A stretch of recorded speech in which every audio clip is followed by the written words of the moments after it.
E chegando também à nossa bancada, Marco Antônio Costa, bem-vindo, Marco. As primeiras impressões sobre o debate desse domingo. Bom dia, Thiago. Bom dia a todos os colegas aqui da bancada e a audiência da Jovem Pan. Olha, a minha percepção vai muito na linha do que já foi exposto aqui. Com exceção do Diogo, eu não acho que houve um empate técnico, eu não acho que houve aí qualquer semelhança em termos de desempenho.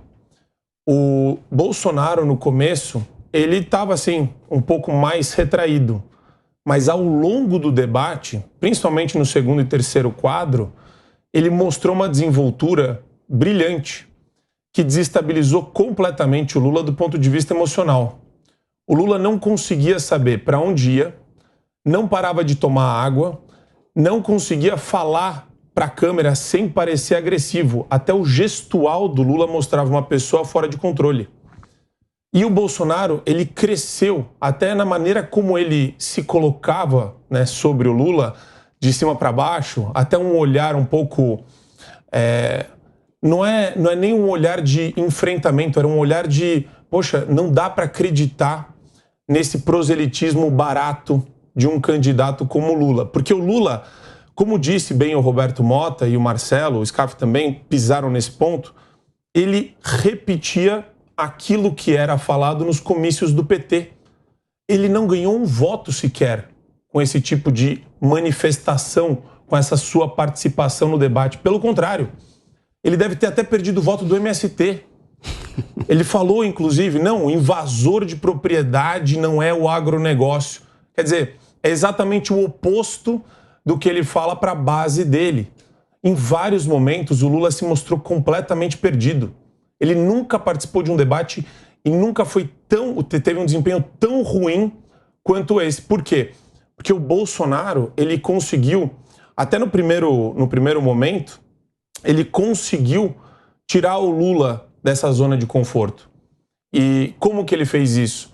Perguntas inteligentes, a pontuação dele foi excelente, ele não caía nessas armadilhas retóricas de genocida, corrupção, que o PT gosta de fazer, inclusive a gente vê isso na campanha diária do partido, nas redes sociais inclusive.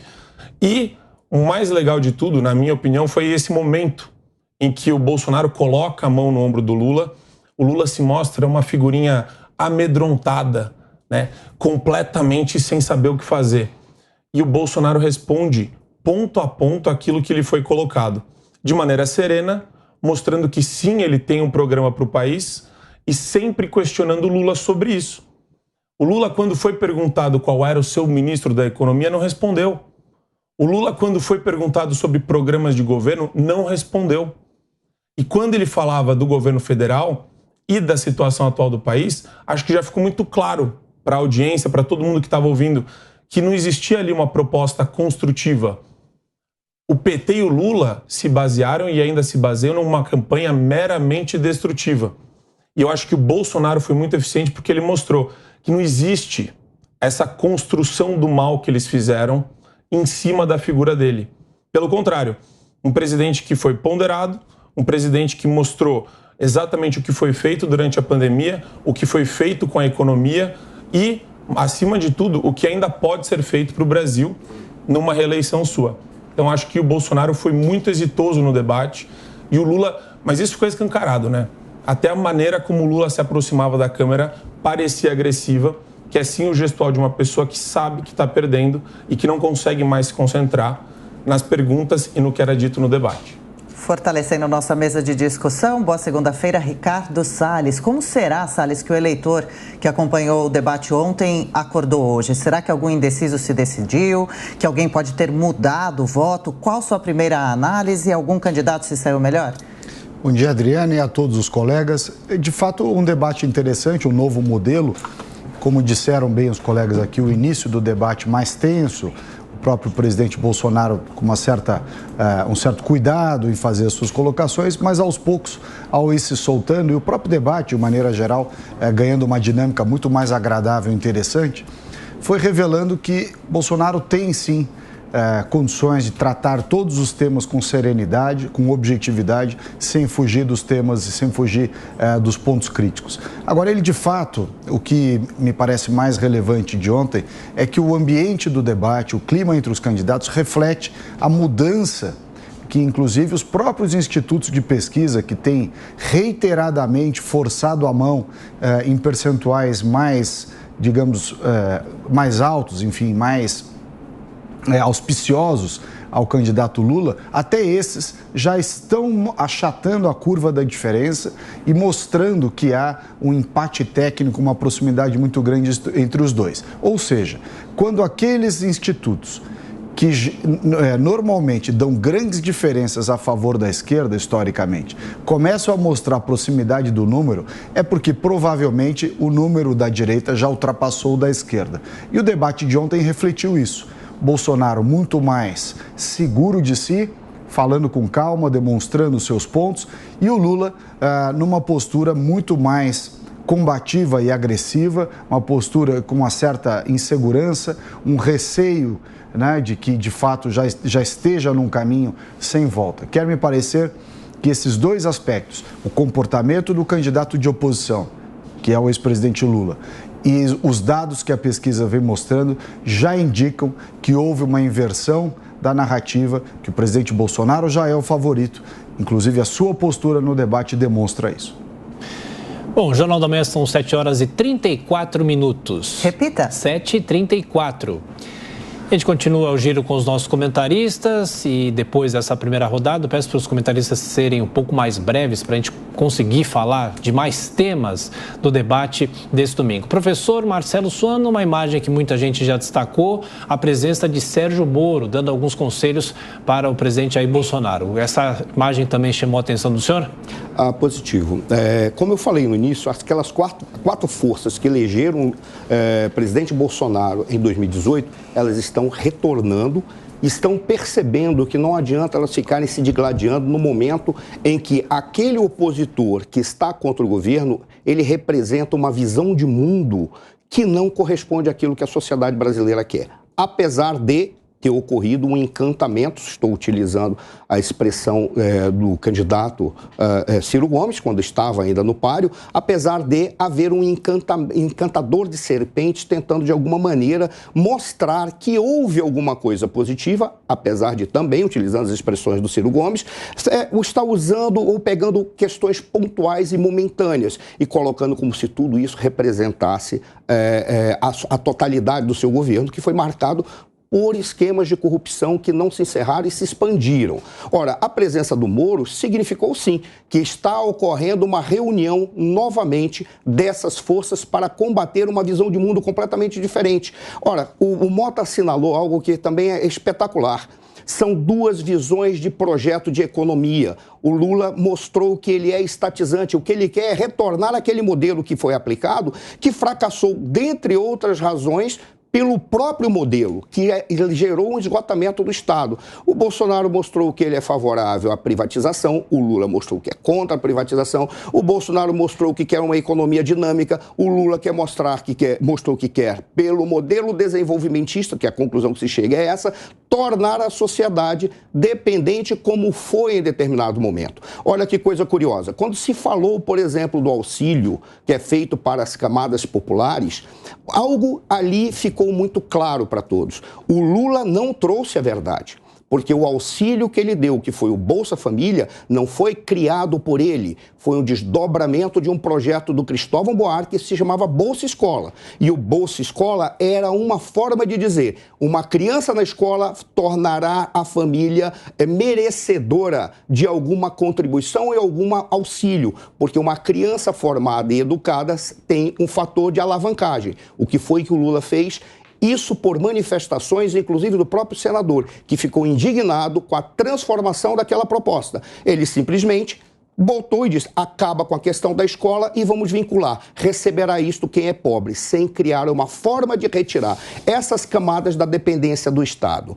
Isso ficou muito claro ali quando o Lula foi falar daquelas contribuições que ele fez ou da forma que ele fez para auxiliar as camadas mais pobres. O que o Bolsonaro fez? Ele disse, não confunda Bolsa Família com aquele auxílio emergencial. O auxílio emergencial foi uma ação de responsabilidade para não quebrar a sociedade e a economia, ao contrário de tudo aquilo que estava sendo feito por necessidades e razões de poder, tal qual foi verificado no período da pandemia.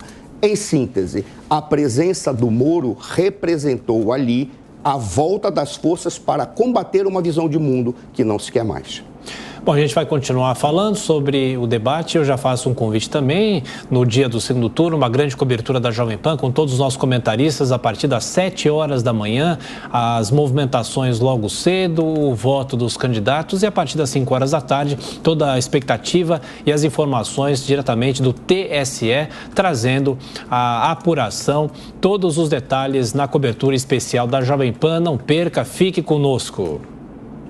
7h38. Repita. 7h38, o debate entre os candidatos à presidência nesse segundo turno. Alfredo Scaff com a gente por aqui. Alfredo, então pergunto para você também qual a sua impressão sobre essa presença de Moro e Deltan ao lado ali de Bolsonaro e também sobre economia. Então, Bolsonaro perguntou a Lula quem seria o ministro da Economia, da pasta, num possível governo dele, e essa resposta não teve. Por sua vez, Bolsonaro garante e enaltece Paulo Guedes em um possível segundo mandato. E também ambos dizem que realmente vão manter o Auxílio Brasil, mas foram questionados como sustentar esse gasto. Verdade, olha só, a presença de um senador eleito e de um deputado eleito pelo Paraná, com expressiva votação, revela que nós temos dois caminhos, né, a escolher. Não existe uma terceira via. São dois caminhos completamente diferentes. Um governo que apresenta fatos, que apresenta um caminho para o futuro. E do outro lado, eu entendo o ex-presidente Lula mais como um ator, né? Ele me parece um artista procurando brechas de narrativas, de sensibilizar, de tocar no fígado das pessoas, mas realmente não tem proposta para o Brasil.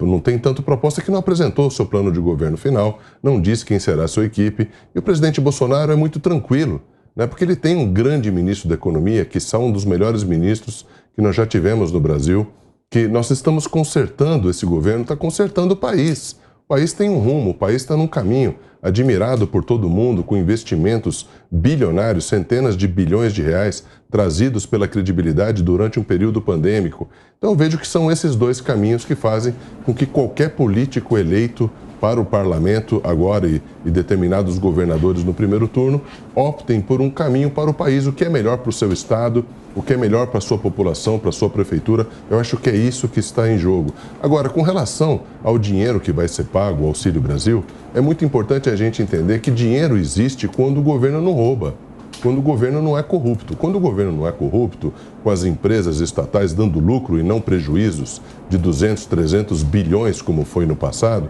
aí o dinheiro realmente existe. Quando a Petrobras pratica um preço justo e tem lucro recorde, o dinheiro também começa a aparecer. Quando você começa a demitir centenas de milhares de funcionários fantasmas, o dinheiro começa a aparecer. Então é uma questão de gestão. É o que a gente precisa entender no Brasil, é que está se procurando um caminho de uma gestão produtiva para o governo e, obviamente, que isso vai ser positivo para a sociedade como um todo, não só com o Auxílio Brasil, mas com R$1 trilhão que o ex-ministro Tarcísio Gomes de Freitas trouxe ao Brasil como obras de infraestrutura que vão acontecer nos próximos 6, 8 anos. Isso é fato, não é uma opinião. Então, o caminho para o Brasil está aberto. Como eu disse, o presidente Lula não consegue visualizar nada do que não tenha sido o seu governo no passado. Ele simplesmente diz o seguinte: olha, eu sou o que eu fiz no passado. Eu sou aquele cara do passado. Eu não sei o que eu vou fazer para o futuro, eu não sei o que eu vou dizer. Vocês têm que votar naquele cara que foi o presidente do passado. E o presidente Bolsonaro que está nessa posição, na verdade, de situação. Uma oposição que seria responsável, seria uma oposição que trouxesse fatos positivos de como fazer melhor. A gente não está enxergando dessa forma. Diogo Schelp, a gente estava falando sobre Sérgio Moro, a presença dele nos estúdios, inclusive foi um debate em que as duas assessorias não aprovaram a presença de público. Pois é. Olha, houve nesse debate, a gente vê a consolidação de duas conversões, né? A primeira é a conversão de Bolsonaro em uma espécie de pai dos pobres, alguém com uma preocupação social, com uma política social. E a outra conversão é a conversão definitiva de Sérgio Moro em político, já que mesmo durante um período em que ele foi ministro de Bolsonaro, ele não lidava muito bem com essa nova condição, depois de ter deixado a magistratura, né?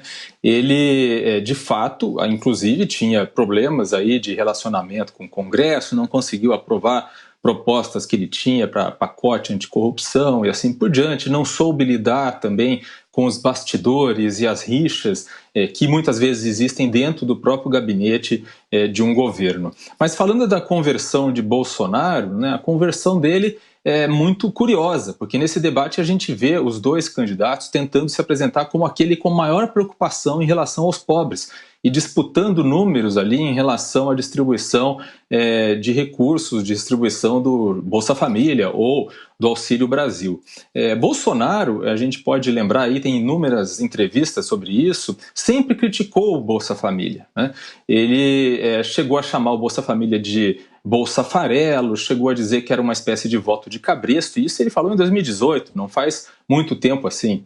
Em 2018, apenas na campanha é que ele começou a conversão dele para essa questão social, quando ele disse que se comprometeu a não acabar com o Bolsa Família, apenas isso, não se comprometeu a aumentar o valor nem nada disso.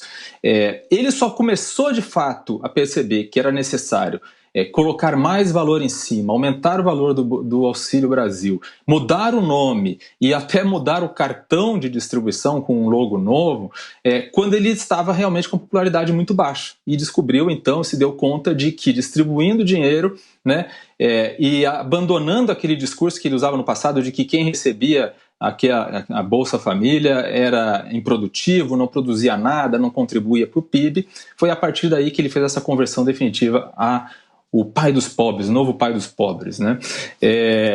E aí, em relação a Sérgio Moro, o que vale a pena dizer também é o seguinte, né? O Sérgio Moro, elegendo-se senador, né, ele precisou, em primeiro lugar, se aproximar novamente da figura de Bolsonaro, lembrando que Sérgio Moro chegou a falar em corrupção em relação a Bolsonaro. Ele, Sérgio Moro, que sempre se apresentou como o bastião da ética na gestão pública, né?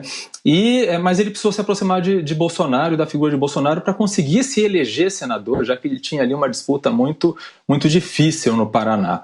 E depois de eleito, né, é muito natural, torna-se natural que ele realmente faça essa adesão novamente definitiva ao presidente Bolsonaro, já que para ele é mais negócio ser senador sob um governo de Bolsonaro. E agora, né, fica aquela questão: como é possível dizer que a Lava Jato vai voltar, como eles afirmaram aí ao final do debate, depois da Lava Jato ter sofrido tantos baques ao longo dos últimos anos, né? A promessa de Bolsonaro de que ele ia ser um grande defensor da Lava Jato não se cumpriu durante esse período todo. A Lava Jato, no fim das contas, perdeu terreno, se desmoralizou por muitos motivos, foi enterrada, inclusive, pelo procurador-geral apontado por Bolsonaro, entre outras questões que foram aí aprovadas, que diminuíram, digamos assim, as condições e os instrumentos para o combate à corrupção no Brasil. Agora são 7h46. Seguimos aqui a nossa discussão, o debate ontem entre Lula e Bolsonaro. Roberto Mota, Schelp citou, concorda, os dois candidatos acenaram bastante aos pobres ontem, mandaram recados também aos nordestinos. Inclusive, nesse momento, deu-se uma discussão com relação à entrega da transposição do Rio São Francisco, a finalização das obras. Eu acho que esse tópico é excelente, Adriana, para a gente entender um pouco mais o fenômeno Jair Bolsonaro. O presidente Bolsonaro é autêntico e sincero. Ele fala como ele sempre falou e paga um preço alto por isso, com muita frequência. Mas isso também o torna cada vez mais popular. Não existe conversão, coisa nenhuma. O presidente é o que sempre foi. E é por isso que ele é atacado todos os dias. Se ele fosse populista, se a intenção dele fosse ser o pai dos pobres, ele estaria prometendo picanha, cerveja, ou picanha e prosecco, ou picanha e uísque, seja lá o que for. E aí ele não teria problema com ninguém. ele faria o que todos os políticos populistas fizeram no Brasil desde sempre. E aí ele estaria muito bem com a mídia, ele estaria muito bem com os partidos de esquerda, ele não teria nenhum dos problemas que ele tem. O presidente é novidade na política justamente porque ele faz o que ele prega e ele diz o que ele faz. É só ver, prestar atenção em vários pontos do debate, inclusive no final, em que o presidente Bolsonaro falou sobre valores e sobre liberdade, enquanto o seu adversário falou sobre picanha e cerveja. Mas há pessoas que, diante da realidade, ficam procurando desesperadamente analogia entre coisas que são completamente diferentes. Achei muito importante o simbolismo da presença do Sérgio Moro. Na política, as pessoas cometem erros, elas têm segundas chances, e parece que Sérgio Moro está aproveitando a chance dele. Achei muito importante, e quero levantar esse ponto aqui, porque o professor Marcelo, se eu não me engano, já fez um comentário em momentos passados sobre essa dinâmica de debate, que vem daquele primeiro debate televisado, se eu não me engano, entre Kennedy e Nixon, o primeiro debate diante das câmeras de televisão, onde Nixon estava nervoso, suava muito, e aquilo foi decisivo para a escolha do eleitor por Kennedy. Eu acho que ficou esse debate de ontem, também teve esse elemento. Achei muito interessante quando os dois candidatos estavam ali juntos, perto um do outro, e o eleitor pôde comparar coisas que não são verbalizadas, tá? Ele pôde ver a altura de um candidato vezes a altura do outro, o gestual de um versus o gestual do outro, tá? A agressividade ou a expressão facial de um versus a expressão do outro. São sinais não verbais que passam para o eleitor uma medida de confiança e de verdade. 7h49, esse Roberto Mota falando sobre o debate. A gente continua com o giro dos comentaristas aqui nessa edição especial do Jornal da Manhã. Marco Antônio Costa falando talvez sobre esse foco mais social do debate. O que você destacaria?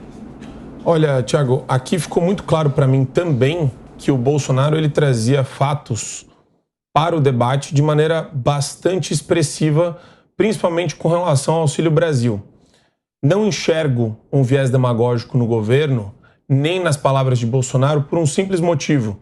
Sim, um programa assistencial pode ter um caráter assistencialista e de dominação do povo pela barriga, pelo dinheiro que é transferido.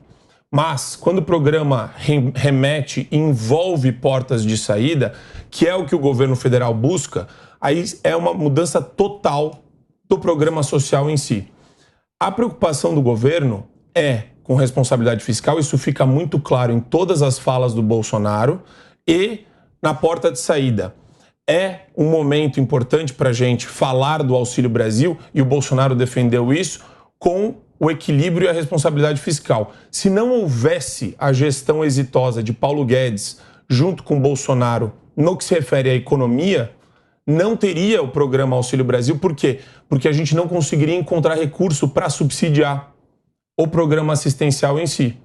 Então, esse lado mostra um viés de amadurecimento de uma pessoa que, sim, é madura e está tentando, descaracterizar o mero discurso da picanha com a cerveja.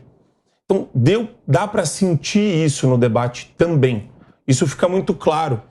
E o governo, quando ele tem essa preocupação, e a promessa do Bolsonaro foi, sim, esse auxílio vai se manter depois, é no sentido de promover a oportunidade de tirar pessoas da miséria. É uma proposta eminentemente liberal, até defendida por Friedman há muitos anos.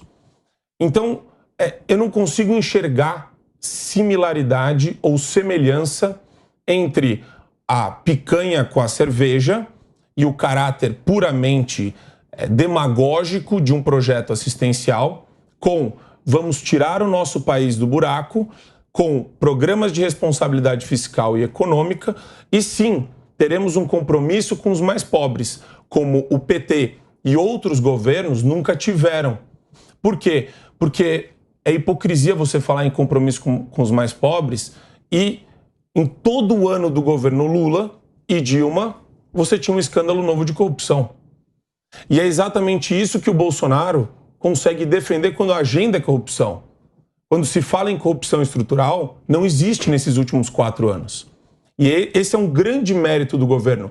Apesar da retórica de alguns jornalistas e de uma imprensa enviesada sobre a Lava Jato, o fato é que o governo federal não se imiscuiu, não permitiu a existência de casos de corrupção estrutural. Então, isso sim é um grande mérito e foi pontuado por Bolsonaro durante todo o debate.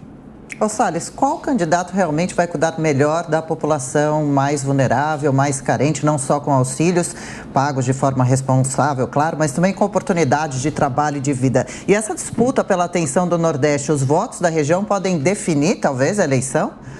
Adriana, o que é mais duradouro, firme, sustentável a longo prazo é justamente a visão de mundo defendida pelos liberais.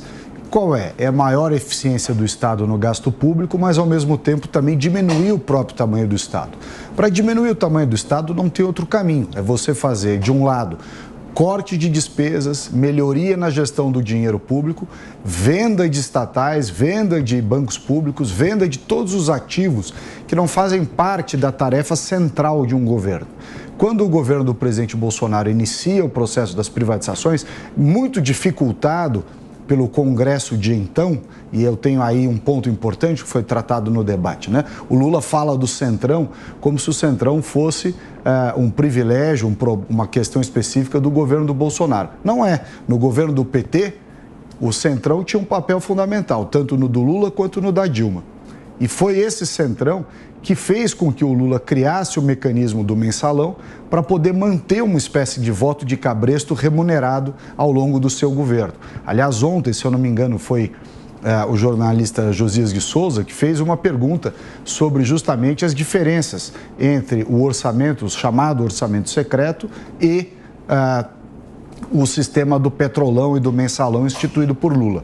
Agora, tirando esses aspectos, que é a necessidade de você ter uma maioria no Congresso Nacional para poder aprovar as importantes reformas, as importantes reformas que se faz é para dar dinamismo à economia. Este sim é o melhor, mais efetivo, mais duradouro remédio para a questão social no Brasil. Você permitir que haja dinamismo na economia, emprego para as pessoas, uma melhora da renda, naturalmente com a competição, com a prosperidade. Isto sim é a melhor solução.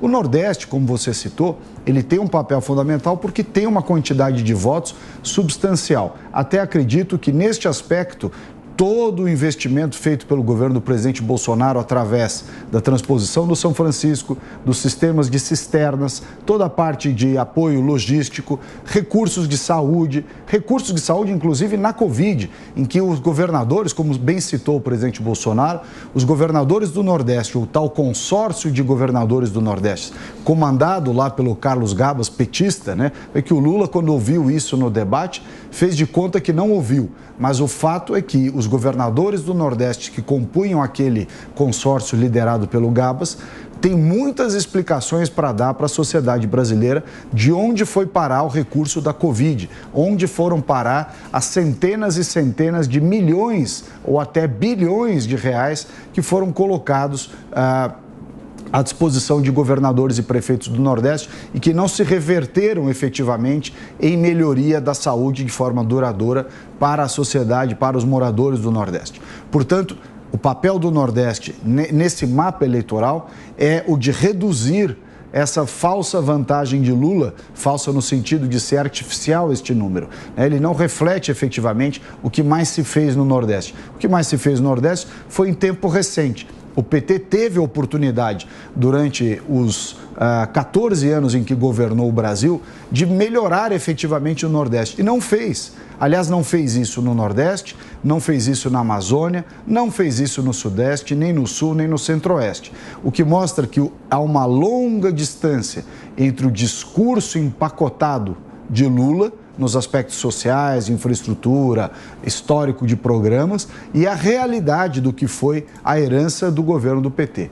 A questão social, como você perguntou, ela será tanto quanto melhor houver desenvolvimento econômico, prosperidade. Para isso, a fórmula dos países que dão certo é a fórmula liberal na economia, com uma regulação equilibrada, sem sufocar o setor privado. E exatamente ao contrário do que Lula disse, que nem privatizar a Petrobras sequer, ele concorda.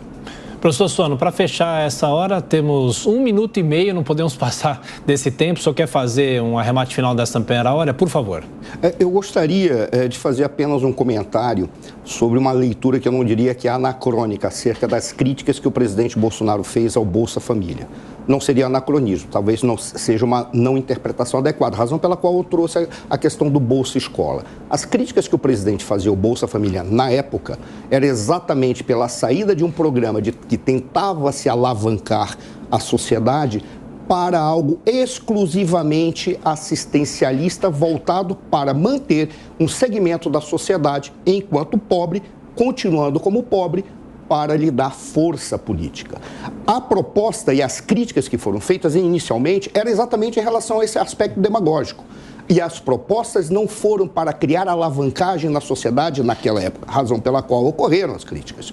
Veja, quando você olha e o que está sendo apresentado, esqueçamos Bolsonaro e olhemos a equipe. Qual era a proposta da equipe? Criar uma sociedade empreendedora que possa dinamizar toda a economia, para que aquelas necessidades emergenciais não criem um dependente do Estado que possa ser utilizado como massa de manobra.